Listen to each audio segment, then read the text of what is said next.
Teddy bears started about Webb Pierce's time, 1999, I think it was. He was a president then, and we were thinking of something to do different. We had past presidents of me.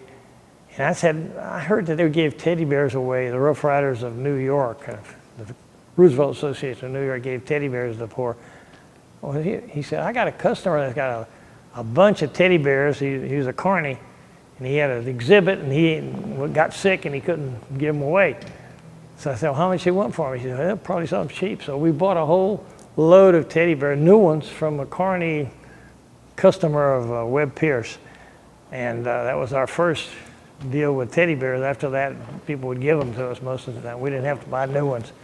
But in 1998, we did buy 17,000 small teddy bears, which I have one there if you want to take a picture of. Small teddy bears. We bought them from Taiwan, through Taiwan, but they came from China. And 10 Rough Riders got together and we paid for them, and we put them in stock, and we were selling for $1.50 each. So we had a lot of them out. And we took those things down to New York.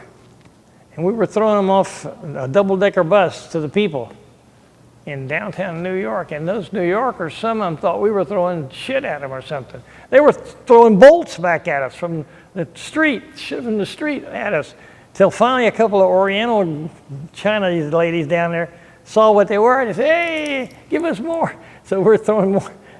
And they finally realized these things were good. We were throwing out there, and they were grabbing them then. But first they were throwing shit back at us. Bolts. One big old bolt landed in the damn double-decker bus. What the hell is wrong with those people? Some of the ladies up there, Bob Jolly's wife, pick the damn things up, you idiots. It was really funny.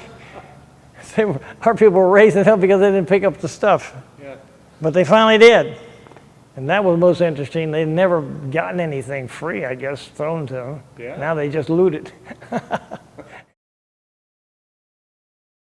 I was in a parade in Key West. We had a Jeep down there one, and the parade stalled right there where it makes the corner, where the main street starts.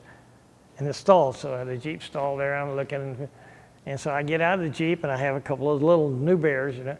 And I see this lady, and she only has one bead on her. She looks middle-aged. Maybe she's 30s, 40s. So I walk toward her, and I say, here's a bear.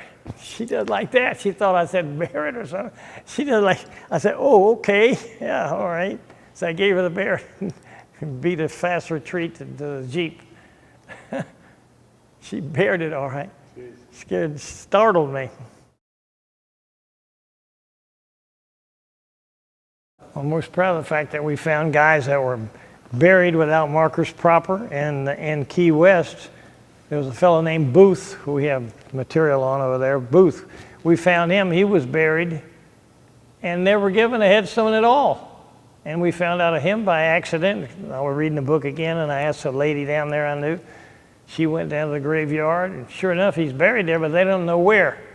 He's in a certain section that was, people were giving up headstones, and not headstones, they were giving up spaces to some of the war dead. And he was wounded by a Mauser bullet in Cuba, sent over to the hospital that was erected not erected, but was converted for the use of the Army there on the island. Navy had a hospital too. And he died there and was buried, and they buried him with military honors. I found the records later on, but they did not ever give him a headstone. So we jumped on the Graves administration a second time. That was about a year and a half, 2 years after the first one. Sure enough, they got him a headstone down there. And then the guy in charge, the sexton of the cemetery, called me up and said, we don't know exactly where to bury him. It's not, the charts are lost, but we know he's there in that section, but we don't know where. So we flew down, me, John Werner, and Steve Beinert. I don't know who else was with us. We flew down there and we go to the graveyard. And we were all walking around with a sextant. We're trying to figure out where he is. So we saw there was a bunch of Spanish War dead there. And we found there was one buried there, and there was an empty space and another buried there. He's got to be there. We don't know for sure. So, okay, so that's where they put his headstone. I don't know if he's there, but he's around there somewhere. Yeah. So we got him one too. So those are the things I'm proud of. Stuff. Plus, we painted Egmont Key Lighthouse. We paint the cannons every other year, and these are things that I specialize in, military. And then Patterson found some Spanish War guys buried in Myrtle Hill, and their graves weren't taken care of, so we go in there and we've cleaned that up, and we got the grave people cleaning up, painted their light pole. They had a couple of mortars there, we painted those too. So anything we find, we paint it. And then of course, the hospital there was a nunnery. I keep calling it nunnery. It's what do you call it now? What's it? It's what? The convent. The convent. I can't call it a nunnery. The convent in Key West had no marker where it had been, so we got a beautiful marker down there dedicated to the fact that they allowed it to be converted to Army Hospital. And we even listed every unit that had people that went to that hospital for treatment on that marker. It's still there on the grounds of the Catholic Church. They allowed us to do it. So I'm proud of mostly of those things. Of course, we do so much for crippled kids, and we do scholarships for Tampa U military students or OTC students. We do a lot of great things.